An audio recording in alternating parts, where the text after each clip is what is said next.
All right, all you rippers, it is good to see you. And yeah, I know it's been a little while, but we all should be getting busy to get things done that we need to get done, right? Do the things, right? Especially be stockpiling up on things like fuel, it sounds like right now could be a problem. So you guys all big go out there and fill up your cars, right? Fill up your cans, fill up your propane, anything like that. Not so much that it's going to be a long-term fix for if things just, run out, but what it will do, say a reasonable thing is it'll hedge against inflation, right? You're buying it now, it's definitely going to be more when it starts getting thinner. So it wouldn't be a bad idea for you to go out and fill up everything you have. And if it's fuel, put a little stable in there, right? To make it last longer. And don't forget to rotate, right? Rotate that fuel through. So I know it's a pain, but go out there and fill up your car with the can and then go down and fill up the can at the gas station again when you need to.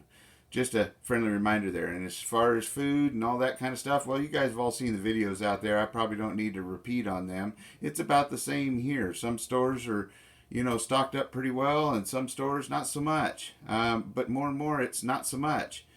Seeds are fine. If you guys need seeds, shoot, just let me know. I'll give you some of the ones that I take out of the stuff I got from the garden. You know me, I'm out there to help everybody. Now, that being said, I was out scrounging for preps. That's right, back at it, scrounging for preps. I went out, got 4 cans of bags. No, wait, 4 bags of cans, and took them into the can place, right? And was down there with all the coof spreaders and was sitting there sticking it. That's just a joke, but going ahead, sticking all my cans in, and came out with like $33. Now, isn't that an interesting number? 33, right? Okay, anyway, 33 bucks is 33 bucks. And I just happened to be out when I was shopping, and I was in Sportsman's just to kind of get an idea on ammo. And I'll tell you what I found there on Scrounging for Ammo, right? Or the hunt for ammo. I forgot. It's the hunt for ammo. Anyway, that being said, I saw a nifty little item, and it was right within the budget I had to work with and left me some spares so I could get some cans of food and stuff like that, right? Now, while I didn't get any ammo, I saw this little thing, right? That's right. It's just a sack with steel in it, right? Good for funking. But that's not all it is. See, what it is, it's a pack saw. Kind of like a back saw, one of those wood frame jobbies, right? That they use out there for really getting some serious work done. Now, this one's a lightweight packing model, and I thought, man, this is pretty handy. I ought to just check it out. And for $25, it was worth getting and seeing if it works, right? So I can tell you guys if it works. Now, that being said, it's not just a bag, but it does come in a nice carry bag. Now, you look at that. It's light, it's skinny, that'll fit right in a pack just fine, right?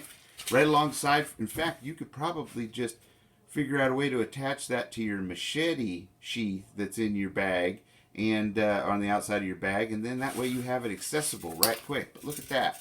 And it's all together. Doesn't rattle too much. Got 3 blades in here, right? And what you do is you unscrew this little jobby here to loosen her up, right? And then you take and unhook the blades from the inside, and look, that comes out, and look at there. There's 3 blades. Now what you got here is you got the one for the wood, right? And then you got one for bone, and then you got one for metal, right? In case you get like arrested and you're able to, well, I don't know where you put that. It's awful long. But anyway, you know what I'm saying, right? If you could sneak that in, you get yourself out of them bars, Anyway, so you take and you unscrew this and you choose your blade. Now for this one, I'm going to choose my wood blade because if you're out making a shelter and stuff like that, that's pretty much what you're going to use. So I'm going to take these 2 and set them aside, and I'm going to take this wood blade one here and I'm going to stick it right back on there. Hang on a second. And I'm going to, come on now. I'm all thumbs. Bet you guys are wondering what them band-aids are for. Well, I'll tell you here in a minute. Because, being rip curl is dangerous stuff, right? So don't try it on your own, right? Always be supervised. So you just pull this out and you tip them like that. Now, the only weak part I see in this is if you see right there, it's just like they punched the metal through, and they did add a little metal insert. My guess is that when these were first made, they just had this plastic channel in this, some sort of polymer handle channel there for that to slide in and out on. And see, that's what that does. That allows you to slide like this, you know, in and out, right? And it gives you a stop to lock it up. Well, they did put a little metal insert in their handle now. So my guess is this has been upgraded since the early models. And that metal one. However, just a thought, you know, Rip's always thinking about how to make things better or fix things if they're going to get broke in the future, is you could really easily, if that breaks, just take this off and thread that hole right there and put yourself a little bolt from the inside that sticks out just enough, and it'll actually probably be even better than what's there right now. But for right now, we're going to use it just the way it is to give it a test. So you pull those out and they lock up like that. Now, what you do here is, you see that right there? That's where you take and you slide this in through here, right? And then I'll show you. You put that on that little, they got a little screw head right there, right? And that hooks that side of the blade. Then you take this side and you come on here like this and you just twisty it up like that. See there? I'm twisting it up. And that gets your tension on your blade. Now, you don't have to get monkey tight or anything like that, right? You don't got to get that extra oomph on there. Just get her tight enough where that blade's not flexing too much, right? Because no sense breaking it. And I'd go right about there, right? Now, as you can see, it's a nice little back saw, right? And you could cut things, you know, right roughly in this range. I'd say like maybe from you know, like 1-inch poles all the way up to maybe a 6-inch pole. You could probably get through an 8-inch, but a 6-inch, because you still need room to go like this. Now, people are going to say, boy, you know, that doesn't seem as heavy duty as one of the ones you can make, or those wood ones, right? That you put the tension with the wires and stuff, and we'll do a video on that in the future. And that's true. But, you know, there's always trade-offs. There's always pros and cons. This will be light, compact, handy, right? Because it can just stow away. And when you're looking at scrubbing weight, but still having a tool that is absolutely a lifesaver out there, this will save you so much work. Now, it's not as big as some of them, so you don't have as big a stroke, but it'll get the job done. That being said, you're making trade-offs, right? And the key to remember, too, is, and this is the mistake a lot of people make, when they're using things out there, they either put too much tightening on things and break them, because you don't need to do that, right? You can just use it a little loose, and if it seems loose, give it a little bit more. You know, work up to a good tightening on things, and that goes for bolts or anything, right? Tightening down straps or line for making shelters and things like that. You don't gotta go overboard. Just enough is just fine. You can always tighten it up a little bit more. But once you've broke it, you can't fix it when you're out there. So keep that in mind. Also, important thing, most people muscle a saw, right? They don't let the saw do the work it's designed to do. 2 things that does. 1, it could break the equipment. 2, it won't cut as efficiently. And 3, I meant 3 things.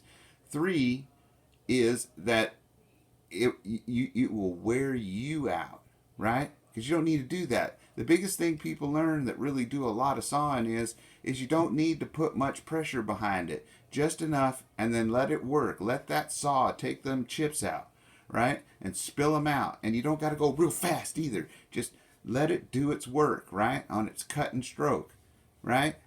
And on this one, well, it looks like it cuts both ways. So when you pull and push and pull, and just let even almost the weight of the saw, you got to put a little bit down on it, but you don't got to bear down on it.